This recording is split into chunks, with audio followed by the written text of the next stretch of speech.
નમસ્તે વિદ્યાર્થી મિત્રો, ધોરણ 9 વિષય વિજ્ઞાન ચેપ્ટર નંબર 7 સજીવોમાં વિવિધતા આપણે જોઈ રહ્યા છીએ. આજે આપણે બીજા ભાગમાં સજીવોનું વર્ગીકરણ એ કેવી રીતે જોવા મળે છે એના વિશેનો અભ્યાસ કરવાનો છે. હવે આપણે સજીવોનું વર્ગીકરણ સમજીએ. આપણે જાણીએ છીએ આપણી આસપાસ જોવા મળતા સજીવો છે એ સજીવના શરીરની રચના બધાની જુદી જુદી જોવા મળે છે. એના કાર્ય, એના બંધારણ, એના કેટલાક લક્ષણો સજીવના જોવા મળતા હોય. આ બધા જને આધારે એ સજીવોનું વર્ગીકરણ કરવામાં આવે છે.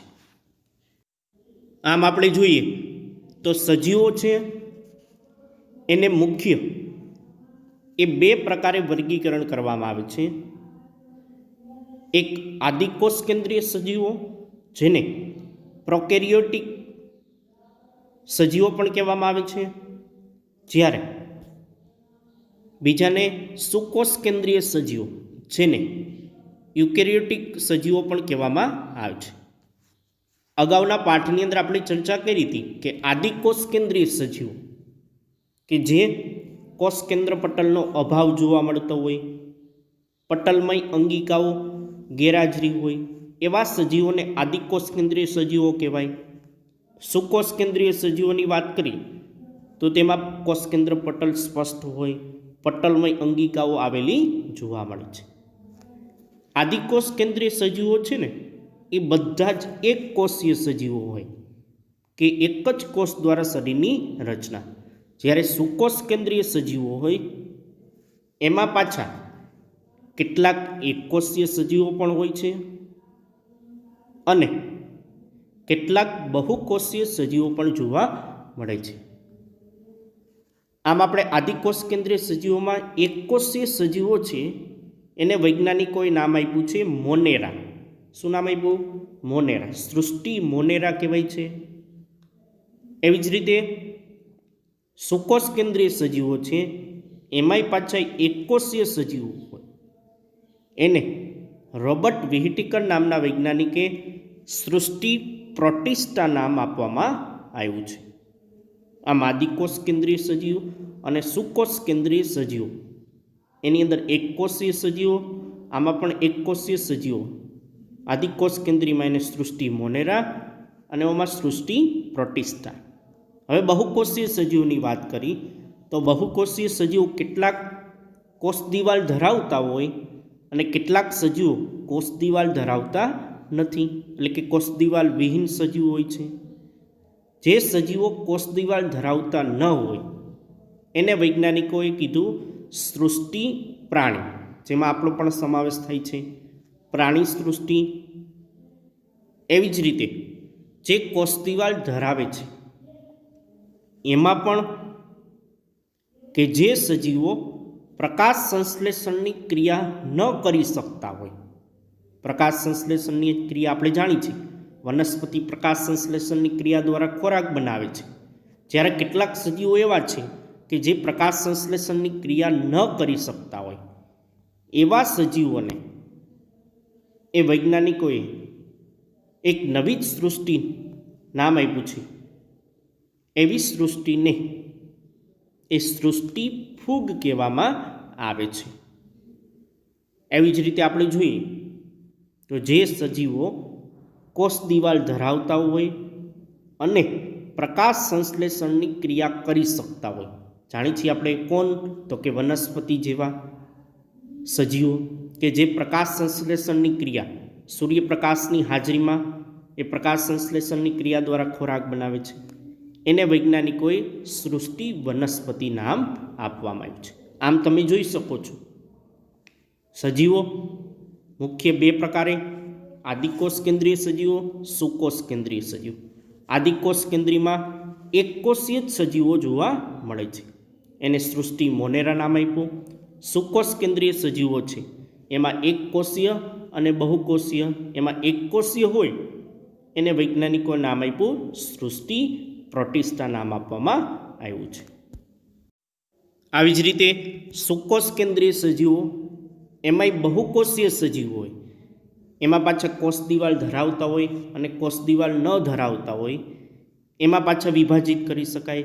જે કોષ દિવાલ ન ધરાવતા હોય એને વૈજ્ઞાનિકોએ નામ આપ્યું સૃષ્ટિ પ્રાણી, એટલે કે પ્રાણી સૃષ્ટિ.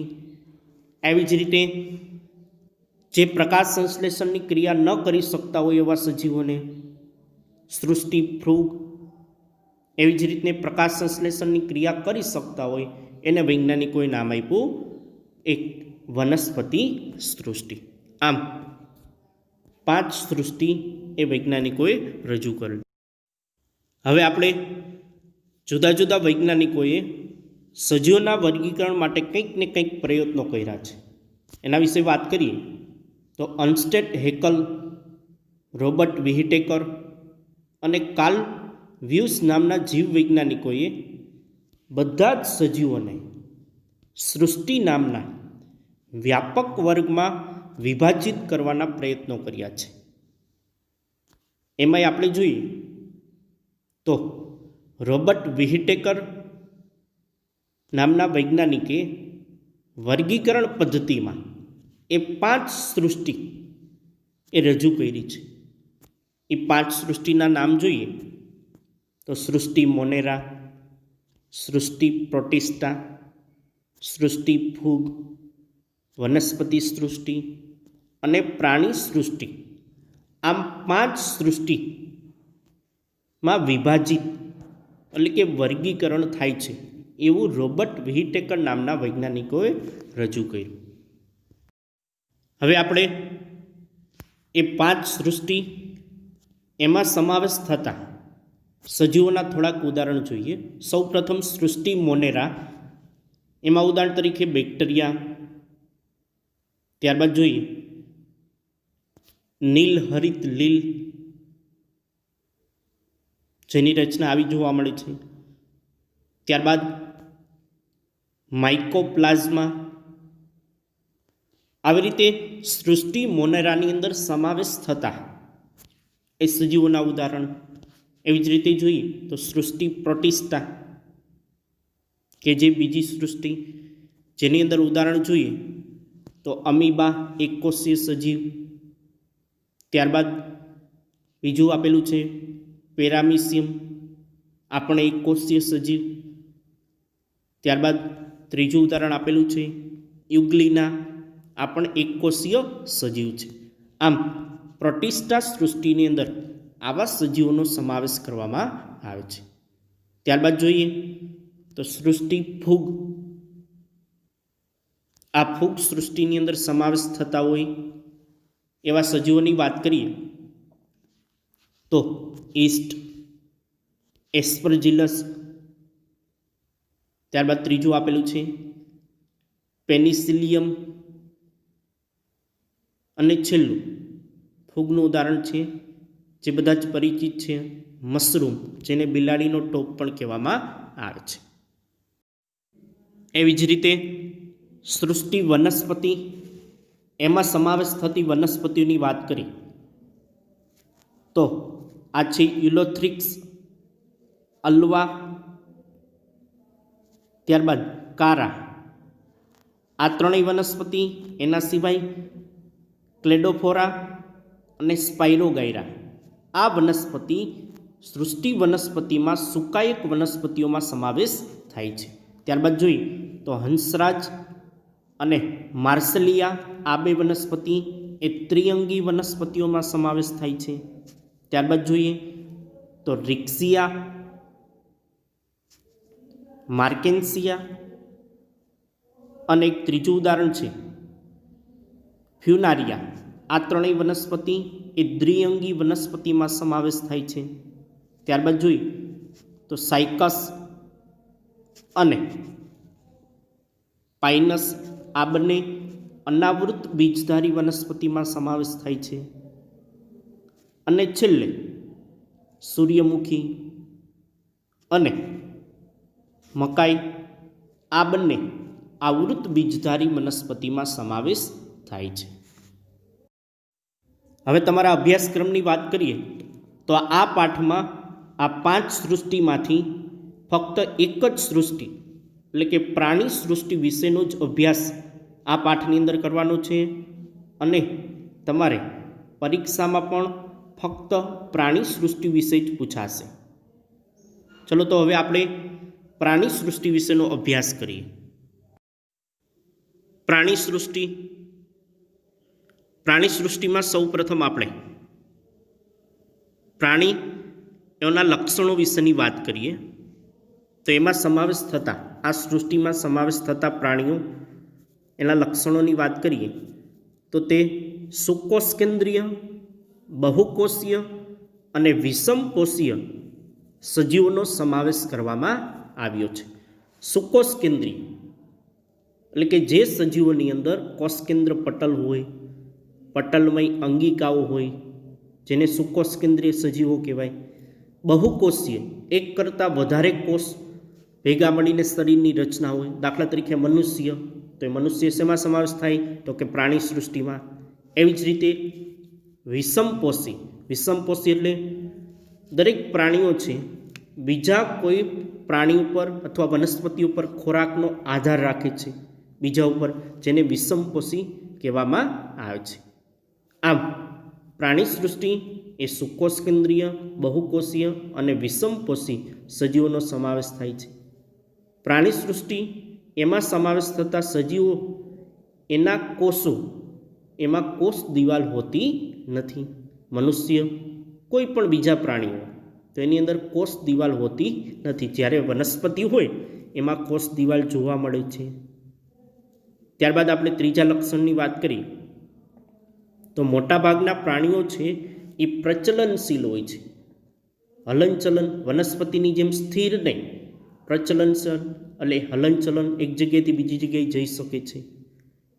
તેમજ શરીર રચના અને વિભેદીકરણને આધારે પ્રાણી સૃષ્ટિના પ્રાણીઓને છિદ્રકાયથી સસ્તન સુધીના સમૂહમાં એ વર્ગીકૃત કરવામાં આવે છે.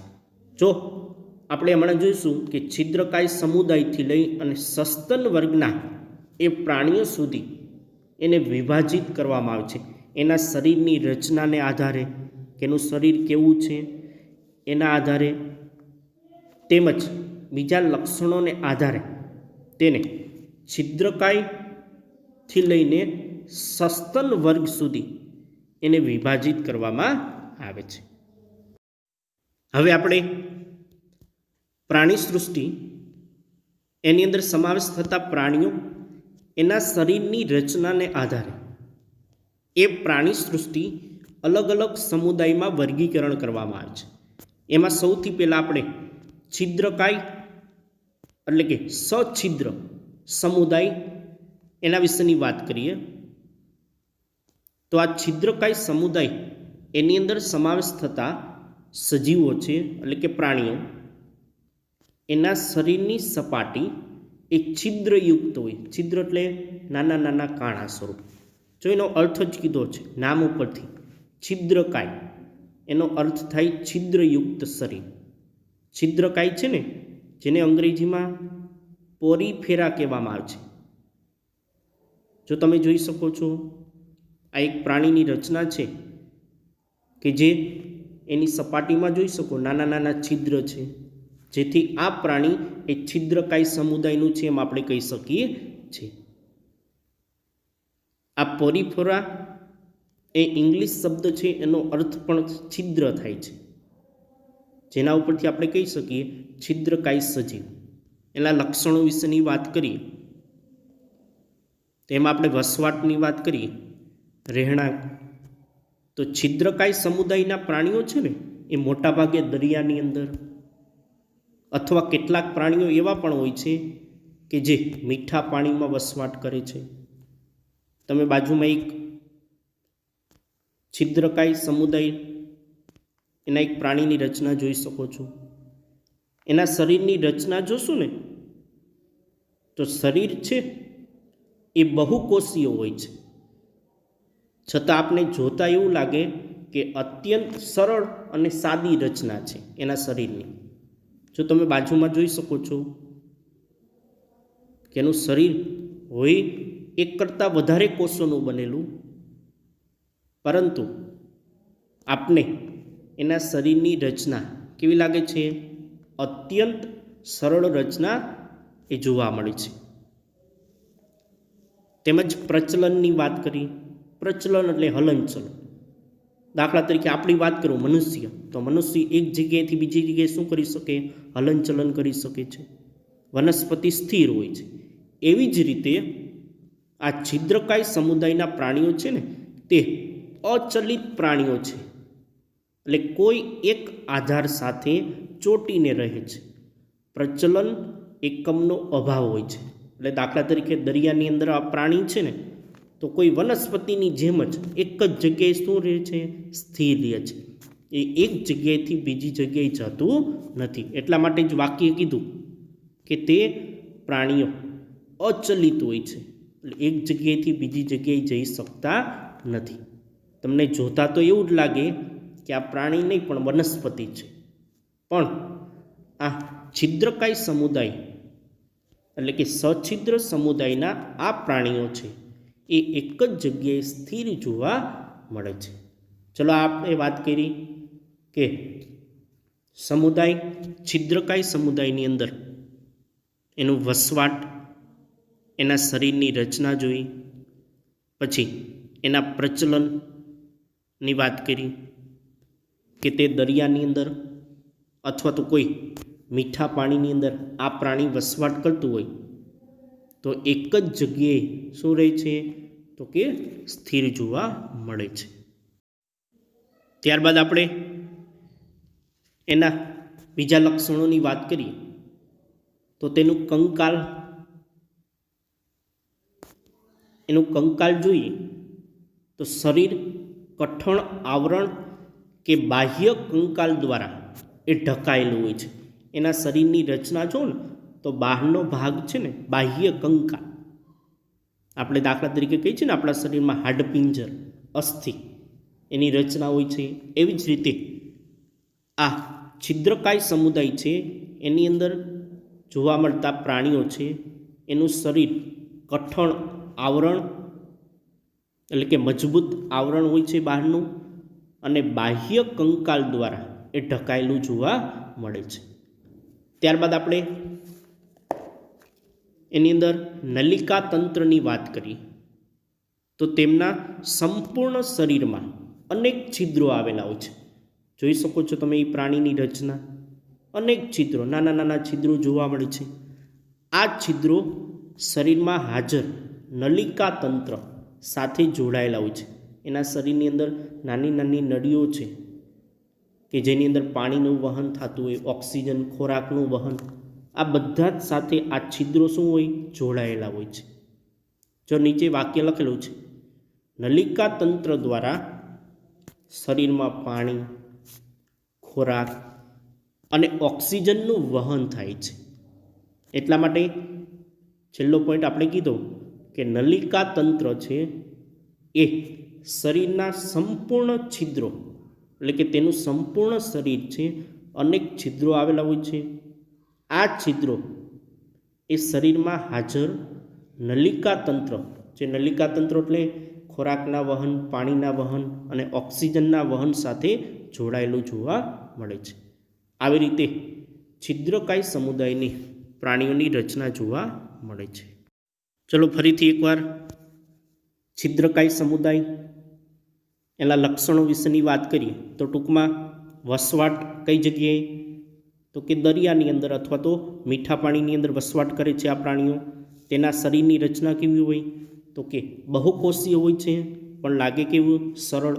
પ્રચલન અચલિત હોય છે, એક જગ્યાએ સ્થિર હોય છે. કંકાલ, બાહ્ય કંકાલ કઠણ હોય છે, અને નલિકામય છિદ્ર એની સાથે જોડાયેલા જોવા મળે છે. હવે આપણે છિદ્રકાય સમુદાયના ઉદાહરણ જોઈએ